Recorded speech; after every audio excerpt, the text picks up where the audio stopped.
Gracias, primero agradecer a Reuters por la organización del seminario, saludar a Helpbase también, saludar a nuestros colegas de otros países y bueno, no quiero dejar pasar la oportunidad para agradecer la hospitalidad con la que nos han tratado a todos los extranjeros aquí en el Perú. Esto nos hace pensar que las fronteras solamente son temas geopolíticos, que en el fondo somos países hermanos y nos sentimos así. Agradecerles por el trato. Antes de empezar con la exposición, quiero arrogarme el derecho a la réplica por parte de los hombres, decirle que vivimos menos por lo mal que nos tratan las mujeres en nuestras vidas, no por la discriminación. Después de haber escuchado todas estas exposiciones, realmente veo que todos hemos tenido los mismos problemas en la implantación de estas pensiones no contributivas, y lo interesante de esto es que todos hemos dado diferentes soluciones a estos mismos problemas.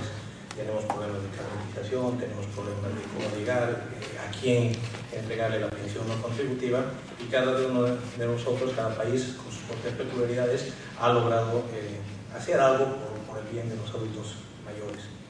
Una cosa que no quiero dejar pasar es el tema de la situación del adulto mayor en nuestros países.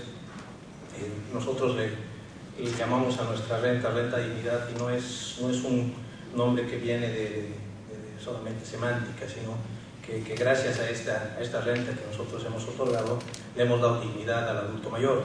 Contaba tanto México, Perú, Paraguay, que hoy el adulto mayor ya tiene una posición preponderante en las familias gracias a estas pensiones, a este ingreso mensual o a este ingreso que se les da a través de estas pensiones no contributivas. En Bolivia es muy común que las personas mantengan a sus hijos, y cuando envejecen sus hijos tienen la obligación de mantener al adulto mayor, y eso hace que el adulto mayor esté relegado a un segundo plano, donde es una carga, se vuelve una carga, y ya pasa sus últimos días sintiéndose realmente culpable y sintiéndose una carga.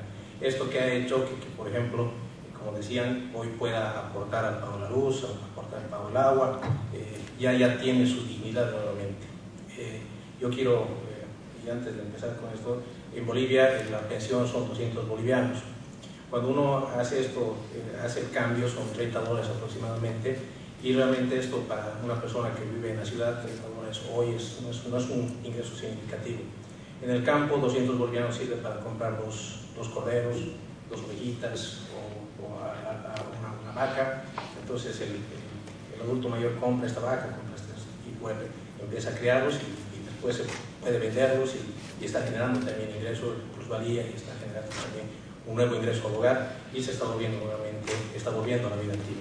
Eso es muy importante en la edad del adulto mayor.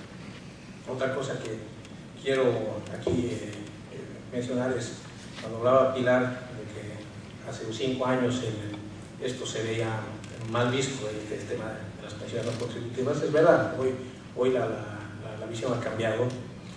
Yo asistí a un foro en Argentina hace un tiempo, y realmente hacía una reflexión. Hoy el crecimiento de los países, si bien se mide por el porcentaje de crecimiento del PIB, también se mide por las políticas sociales. Hoy no podemos concebir un país que esté creciendo económicamente sin políticas sociales, porque eso realmente es un crecimiento solamente económico, y que hoy por hoy eso ya no es lo que buscan los países. Nos hemos dado cuenta que hace mucho tiempo con ciertas políticas nos habíamos olvidado de la gente. Solamente estamos viendo temas económicos, y hoy dentro de nuestras políticas, dentro de las políticas gubernamentales, está también incluir políticas sociales. Y eso es importante tenerlo en cuenta, porque tal vez esta ola de políticas sociales pueda pasar en el tiempo. Lo que tenemos que tener importante todos nosotros desde donde nos encontramos es que esto no podemos dejarlo cambiar. Y yo realmente me ponía a pensar hace un ratito cuando hablaba Paraguay que el Parlamento había cambiado la edad de quienes accedían a la pensión no contributiva. Yo creo que en Bolivia, si hiciéramos una cosa de esas, se nos da la vuelta al país, porque realmente este ya es un derecho adquirido de todos los adultos mayores, y todos los que estamos debajo de de la edad, también sentimos como un derecho adquirido que también nos va a llegar en algún momento y por lo tanto es defendible desde todo punto de vista. Yo creo que si no hiciéramos una de esas cosas, realmente se nos da la vuelta al país.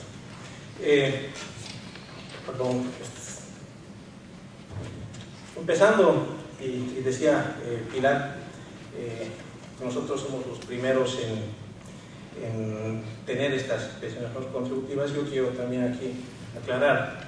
Generalmente dicen que en Bolivia el 97 empiezan las pensiones contributivas y eso es importante tener en cuenta que no es así. El 97, gracias a una ola de privatizaciones, el gobierno de ese entonces dice qué tenemos que hacer con el dinero que se logra o las acciones que tenía el Estado en las empresas que se capitalizaban o se privatizaban. Entonces había un debate cómo se iba a devolver a la población este dinero. Entonces en ese entonces se les ocurre y crean el Bono Sol, que es un reconocimiento, en realidad es un pago a que todos los bolivianos en ese momento mayores de edad éramos dueños de esas empresas. Entonces dicen, la manera de devolver es que cuando cumplan los 65 años les vamos a dar un cierto monto de dinero.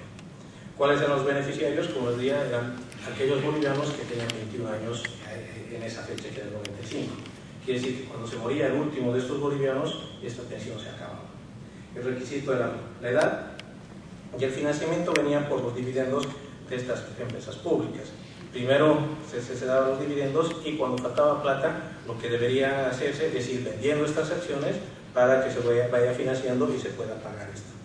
Esta tenía una periodicidad anual y estaba basada en la ley de pensiones y la ley de capitalización. Posteriormente cambia el gobierno. Entonces ahí se empieza a cuestionar qué es lo que se debía hacer. En algún momento hablaban de unas acciones populares, que decían, haremos una cosa, les daremos, como era un fideicomiso, les daremos unos títulos fiduciarios llamados acciones capitalizadas y eso les repartíamos a la población. Como ya esta era una medida que ya estaba en la mente de las personas, no había ya la forma de cambiar y había que seguir dándoles. Se cambia el nombre, se llama Bolivida y tiene una peculiaridad, que ya no se vendían las acciones, sino por los dividendos se dividía entre la gente beneficiaria y de ahí salía el monto que se le tenía que repartir y era lo que se llamó el Bolivida, que el año 99 fue de $56 y el año 2000 $60 al año, que es mucho menor a los $242 que era el Bono Sol, obviamente porque los dividendos eran menores y aquí ya no se permitía la venta en las acciones. Posteriormente vuelve a subir el gobierno anterior, que puso el Bono Sol, y se vuelve a reponer lo que se llamaba el Bono Sol, nuevamente con estos 1.800 bolivianos. Y aquí viene ya el cambio, realmente el cambio radical. ¿Qué se hace el año 2008? Se empieza a pagar la renta dignidad. Lo primero que hace el gobierno de Evo Morales es nacionalizar los hidrocarburos y producto de esta nacionalización el país tenía mayores ingresos. Ahora la pregunta es ¿qué hacer con esos ingresos? ¿Para qué hemos nacionalizado? Primero sí, el país necesitaba de estos ingresos para seguir invirtiendo, pero tampoco podíamos olvidarnos de las personas que hoy eran adultos mayores y se crea la renta dignidad. ¿Cuáles son las peculiaridades? Primero, se baja la edad. Son 60 años ¿quién podía acceder a esto? Tenían que ser bolivianos residentes y esto se financiaba con el 30% de los ingresos por el impuesto a los hidrocarburos. Y aquí vienen las cosas interesantes. Primero, que se le ha dado el carácter mensual. ¿Por qué? Porque nosotros queríamos mostrar que esto era una renta, no era un bono más, sino era una renta a la cual tenían derecho todos los adultos mayores. El segundo tema es que para que ya no exista que viene el gobierno, le cambia el monto, que le cambia el nombre, que le cambia esto y demás, se constitucionaliza el derecho. Hoy por hoy, en la Constitución Política del Estado está la renta dignidad y mañana el gobierno que venga no podrá cambiar la ley, porque no podrá cambiar el beneficio, porque está en la Constitución. Y eso es muy importante porque ya ha dado la seguridad, ya nos ha dado a todos los bolivianos el derecho a acceder a una pensión no contributiva cuando lleguemos. Y otro tema que es importante aquí es el tema universal. Y aquí es bien importante polemizar, hay que realmente ver si realmente vale la pena, porque en algún momento uno dice, ¿A quién queremos llegar? ¿A quién queremos redistribuir el ingreso en Bolivia o el ingreso en nuestros países? Es a la gente que menos tiene, es verdad. A esos son los grupos más vulnerables. Pero también no tenemos que olvidarnos que por favorecer a los menos vulnerables podemos llegar a una injusticia de no llegar a todos los que queramos. O sea, ¿qué pasa si mañana nosotros ponemos parámetros de pobreza y tenemos que ir a medir esos parámetros de pobreza? Cuando empecemos todo ese proceso de parametrizar y después censar y después a la gente decirle usted es pobre, usted no es pobre, entonces hemos perdido mucho tiempo y hemos perdido que la gente acceda a este beneficio por el tiempo que ha transcurrido. Entonces yo creo que la mejor forma de que lleguemos a esa gente es universalizar. A todos les daremos este dinero, al final todos son bolivianos y todos son dueños de nuestros hidrocarburos. Obviamente que la gente que no necesita, ojalá que no lo cobre, para así nosotros tenemos mayor dinero, pero si lo cobra es boliviano y bueno, ni modo, o sea, pero no por excluirlo a ese, cometamos injusticias con los que menos tienen. Por eso es importante este tema. Nosotros hemos tomado la decisión de que sea universal justamente por este tema.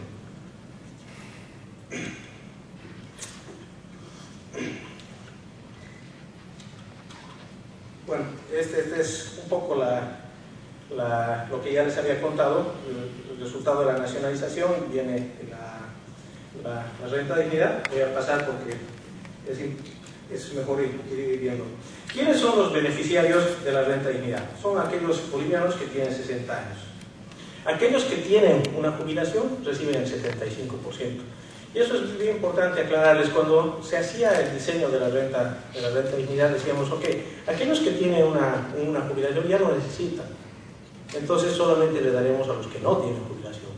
Ahí empieza a surgir el tema de la discriminación. Dicen, bolivianos somos todos, dueños de los hidrocarburos somos todos. Entonces hay una gran corriente de los jubilados y dicen, no, nosotros también queremos la renta de dignidad porque también los hidrocarburos son de los jubilados. Bueno, entonces se dice, ok, es importante y se les da también la renta de dignidad, pero se les da un monto menor para diferenciarlos de aquellos que no tienen ningún ingreso y a ellos les llega el 75%.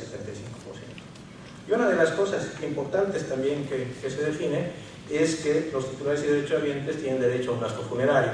Mañana se muere el adulto y alguien tiene que cubrir su gasto funerario. Entonces lo entierran al adulto mayor y con solamente presentar un comprobante de que se haya incurrido en esos gastos, el fondo le da 1.800 bolivianos, que son aproximadamente como $270 más o menos, para que cubran el derecho. Esto tiene dos objetivos. Primero es cubrir que tenga un sepelio digno, y segundo también es ir identificando las personas que vayan muriendo para también sacarlas de nuestra base de datos para que ya no reciban el beneficio. Ahora, nosotros hacemos también cruces con registro civil y todo, pero es importante que vayamos eliminando esta gente porque al final lo que ahorremos va a también ir en beneficio de ellos, de nosotros que han quedado vivos.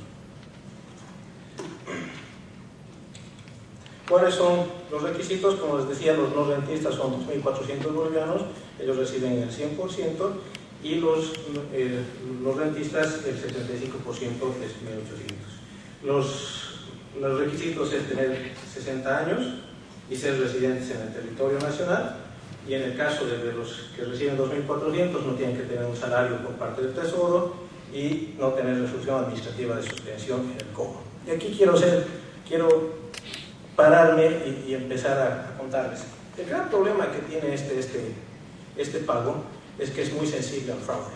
¿Por qué? Porque tenemos personas de la tercera edad, tenemos gente que nos suplanta, tenemos gente que nos convence a los viejitos para que ellos puedan hacer diferentes fraudes. Por ejemplo, yo les cuento, teníamos un anciano que era cieguito, y como son personas de edad y además ellos se animan a hacer cualquier fraude, porque cuando los agarras, ¿qué los vas a hacer? No los vas a meter preso. Entonces seguían a este nuestro cieguito, lo conocían ya en todas las agencias de La Paz, porque en todas iba y nos engañaba hasta que se lo pescaban. Luego lo sacaban de nuevo a la cárcel, estaba en un día y otra vez iba a otras agencias, y eso es ¿por qué? Porque son vulnerables y a él seguramente alguien lo mandaba, alguien le conseguía el carnet, alguien le decía anda a cobrar, Y bueno, entonces ahí es importante que nosotros veamos, y por eso que lo que hemos querido hacer es generar una sensación de riesgo. O sea, quiere decir, nosotros no pescamos, no cobras más. El pago también es personalísimo, y eso es importante cuando yo veía el tema de muertes o el tema de ver cómo les pagas o no les pagas. Para nosotros el pago es personalísimo. Si la persona no va, no cobra. Y ahí obviamente me van a decir, las personas que no pueden ir, que están enfermas, hay un procedimiento donde cada 3 meses va una persona y le paga en su casa. Y entonces con eso nos estamos asegurando de que quien cobra realmente es la persona que está inscrita. Como les decía, este es un tema bien delicado y que nosotros, yo les contaría la cantidad de anécdotas que tenemos respecto al fraude, es increíble.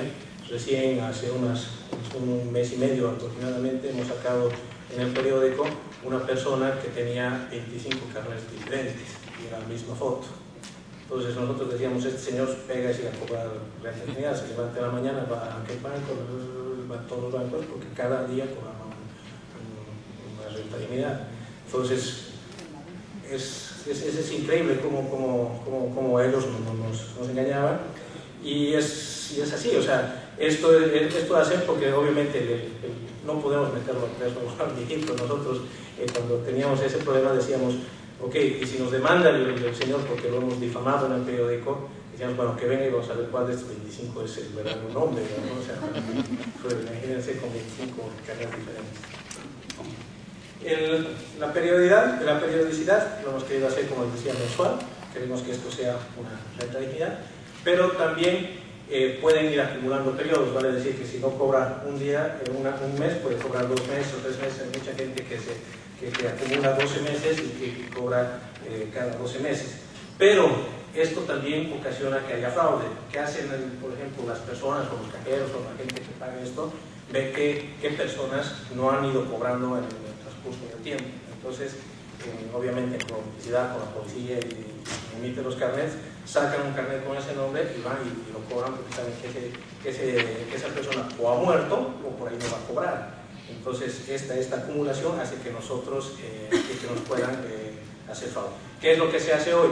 Cada 6 meses, si alguien no cobra 6 meses, nosotros le hacemos un bloqueo preventivo. Cuando la persona viene, presenta su carnet, se hace el desbloqueo, pero le estamos pidiendo documento y tenemos un cuidado especial para pagarle a una persona que ya ha acumulado más de 6 pagos.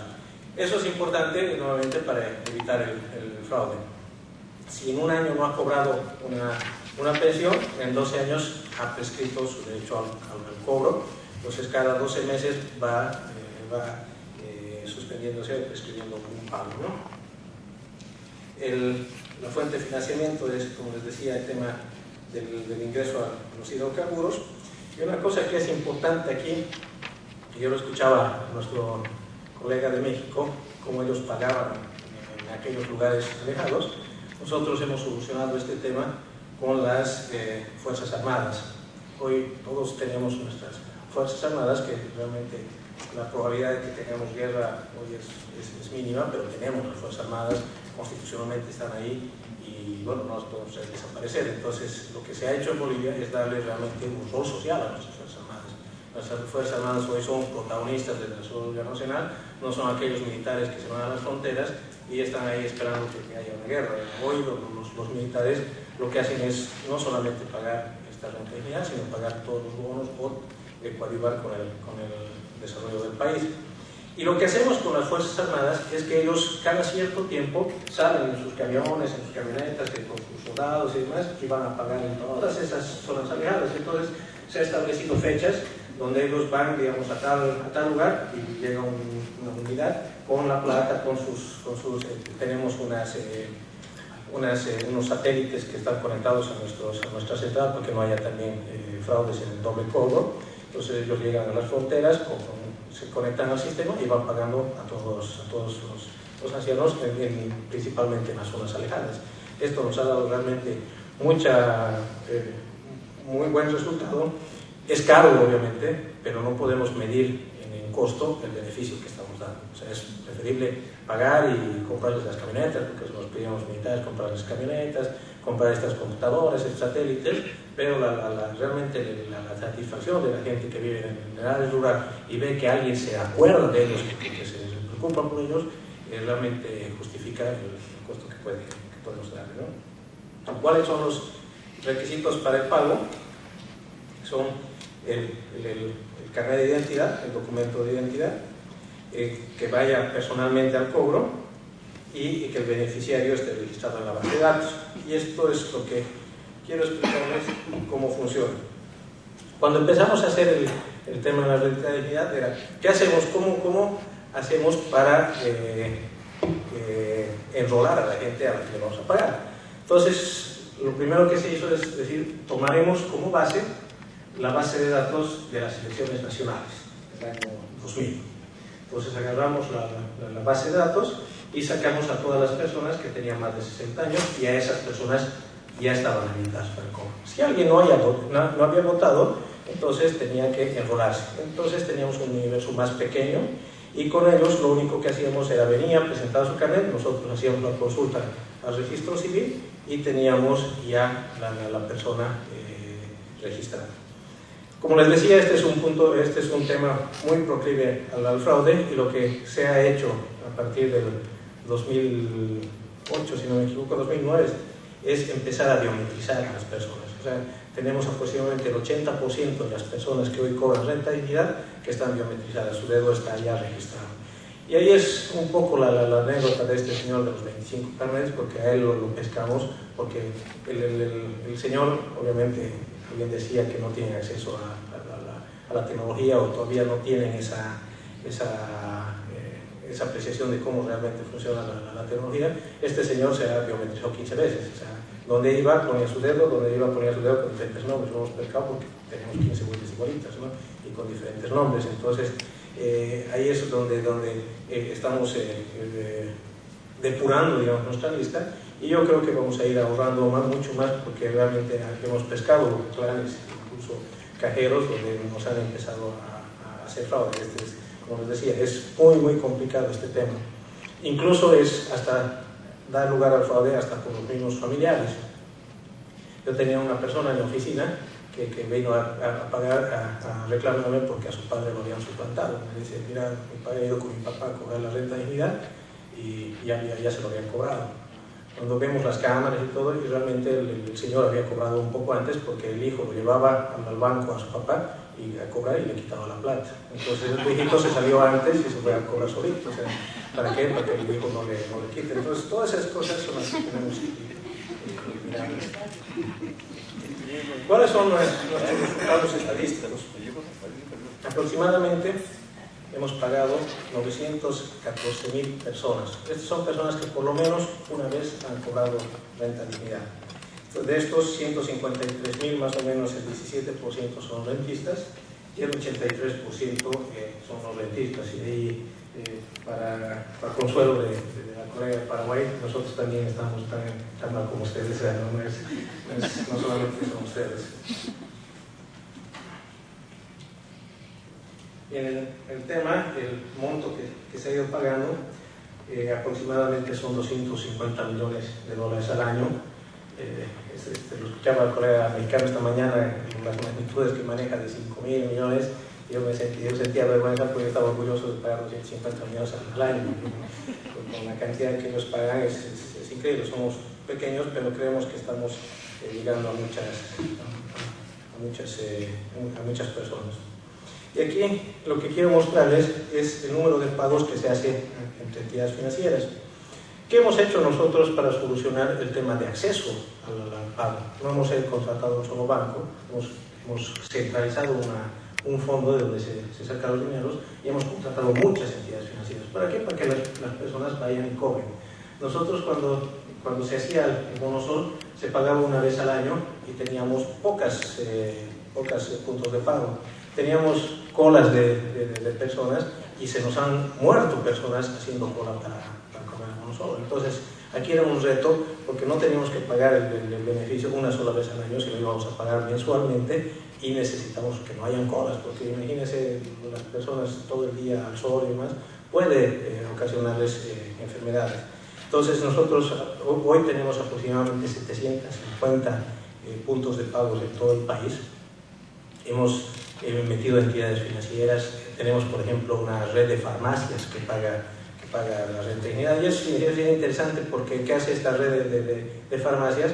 Le paga al adulto mayor, y el adulto mayor en ese momento aprovecha y se compra sus remedios. Entonces le ha ocasionado no solamente el negocio de pagar, sino el negocio de incrementar sus ventas. Entonces hay que ir buscando más puntos de pago para darle más comodidad a las personas para que paguen. Aproximadamente los no rentistas, el 84.93% se ha pagado a través de entidades financieras y 2.74% a través de las Fuerzas Armadas. Poco lo de las Fuerzas Armadas, pero como les decía, el costo no se mide en el que han pagado, sino en la satisfacción de este 2.74%. Son más o menos 900.000 pagos que han hecho los militares en lugares alejados, y creemos que es bastante interesante. 12% son los rentistas, y a ellos sí se les paga a través de sus boletas. Y aquí quiero mostrarles un tema que es interesante. Abril más o menos de este año tenemos unos ingresos de 392.000 millones de bolivianos, perdón, 392 millones, y pagamos 294. Tenemos hoy por hoy más o menos mensualmente casi 100 millones de bolivianos que estamos ahorrando mensualmente. O sea que nuestros ingresos están encima de nuestros egresos, y hemos ahorrado en estos años aproximadamente 644 millones de bolivianos.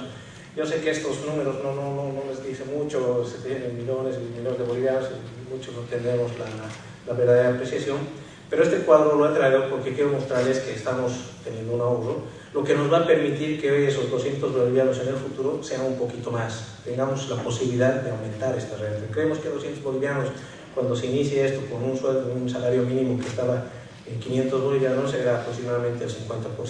Hoy el salario mínimo en Bolivia está en 1.000 bolivianos, esto es el 20%. Hay una necesidad de buscar financiamiento para incrementarles.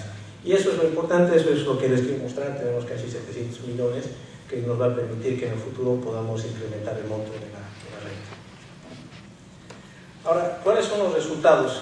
Yo quiero aquí mostrarles un poco el tema de la pobreza. Es muy complicado ahorita decirles este porcentaje es lo que nos ha ayudado a la renta de dignidad, pero tenemos políticas claras. Primero es la renta de dignidad que estamos dando. Tenemos el bono Juana Zurduy, que es un bono que se le da a la madre embarazada para que vayan periódicamente a los controles cuando están embarazadas, y tenemos el bono Juancito Pinto, que se les da a los niños siempre y cuando hayan asistido todo el año al colegio. Eso, más una política de redistribución del ingreso, ha hecho que desde el año 2006 la pobreza moderada estaba en 59.9%, y hoy en 2011 estamos en 48.5%. Son 11 puntos que se han avanzado en estos últimos 5 años. En el tema de la pobreza extrema tenemos también resultados bastante interesantes. En 2006 teníamos un 37.7% de las personas viviendo en la pobreza extrema, y hoy ese porcentaje se ha reducido al 24.3%. Entonces estamos hablando también de un 13% de personas que han pasado de la pobreza extrema a la pobreza moderada, y personas que han pasado de la pobreza moderada ya a una pobreza, incluso hay mucha gente que ya ha pasado a ser parte de la clase media. ¿Cuáles son nuestras conclusiones? Se ha consolidado este beneficio no contributivo. Creemos que aunque mañana nosotros ya no estemos donde estemos en el gobierno, este beneficio ya se ha consolidado, ya se ha constitucionalizado y va a seguir existiendo. Hay un mayor beneficio, mayores transacciones y mayor cobertura para las personas de la tercera edad. Falta, eso es verdad. Estamos buscando la manera de llegar cada vez a otros sectores, pero lo interesante de esto es que cada vez llegan más cartas al ministerio pidiendo, a ver, los militares llegan hasta la población que está a 40 kilómetros de mi población, queremos que llegue a esta más. bueno, hay que buscar cómo llegar, o las mismas personas se organizan y dicen, a ver, el pueblito que está más cerca de todas las comunidades chiquititas es este, pediremos que venga aquí tal día para que todos vayamos allá y nos juntemos para cobrar la rentabilidad. Entonces, como que ellos ya han adquirido un rol protagónico, ellos mismos se están organizando y eso es importante. Y bueno, esta renta universal está dentro de la política de la redistribución de los ingresos. ¿Cuáles son nuestros desafíos? Básicamente, compartir el éxito de nuestra política de seguridad social, buscar el otro tipo de beneficios. ¿Y qué es lo que estamos hoy pensando? Hoy se da 200 bolivianos, por ahí mañana deberíamos buscar dar productos en vez de dinero a estas personas. ¿Qué nos va a ocasionar eso? Primero, vamos a mejorar nuestra industria, vamos a tener mayor mercado para nuestra propia producción. Segundo, vamos a tener que las personas ya no van a tener plata que alguien les pueda quitar los hijos y ellos ya van a tener producto. Y tercero, que hay mucho subsidio que se hace a la agricultura, las personas puedan acceder directamente al subsidio. Incluso podemos mejorar los subsidios para estas personas en la medida que podamos darles especies en vez de dinero. La sostenibilidad para nosotros es muy importante. En la medida que tengamos dinero, esto va a funcionar. En caso de que el petróleo baje, vamos a tener que buscar nuevas fuentes de financiamiento. Al final, como les decía, esto es un beneficio que ya está constitucionalizado. Y bueno, y es buscar mayores puntos, darles mayor comodidad, como decía Pilar, es buscar también ya carnetizar. Han habido muchos programas de carnetización en Bolivia, estamos buscando ya cómo darles mayores ventajas. Incluso ha habido un programa donde los carnetizadores iban a cada pueblo para darles el carnet. Y esto es bueno y malo, porque realmente cuando uno tiene personas que van a carnetizar al pueblo, tiene mayor facilidad para acceder al carnet. Entonces, en vez de renovar el que ya tenías, te sacas uno nuevo. Y eso a veces hace que haya gente que tenga 2 o 3 documentos iguales. Hace un tiempo se hizo un programa en Bolivia que uno iba con 2 testigos y los 2 testigos decían cuándo habían nacido y todo y le daban el carnet. Entonces, estas personas era más fácil que ir a buscar su certificado de nacimiento y demás. Entonces, hoy por hoy hay personas que cobran con carnet y cobran con lo que se llama el registro único nacional. Entonces, ese tipo de cosas hay que ir cuidando. Gracias a Dios la tecnología ha hecho que hoy nos podamos comunicar entre nuestros registros muy fácilmente, y ya el satélite y las comunicaciones son tan avanzadas que ya no es necesario que entres a un archivo a buscar los certificados de nacimiento, sino que está en una base de datos, y eso va a permitir que mañana podamos carnetizar. Y obviamente el desafío es llegar a la mayor cantidad de gente posible. Bueno, eso es lo que les quería contar. Realmente creemos que tenemos un programa bastante exitoso. Son muchos años los que hemos recorrido, tenemos muchas experiencias, puedo estar hasta mañana contándoles todo lo que nos ha pasado, pero creemos que cada vez estamos mejor y estamos abiertos a compartir toda clase de experiencias con los que nos pidan. Y bueno, a veces también absorber las experiencias de los otros países. También ha sido muy importante esto, porque he escuchado las otras experiencias y he ido acordándome, y además he ido viendo qué otras cosas más podemos hacer nosotros. Gracias por todo.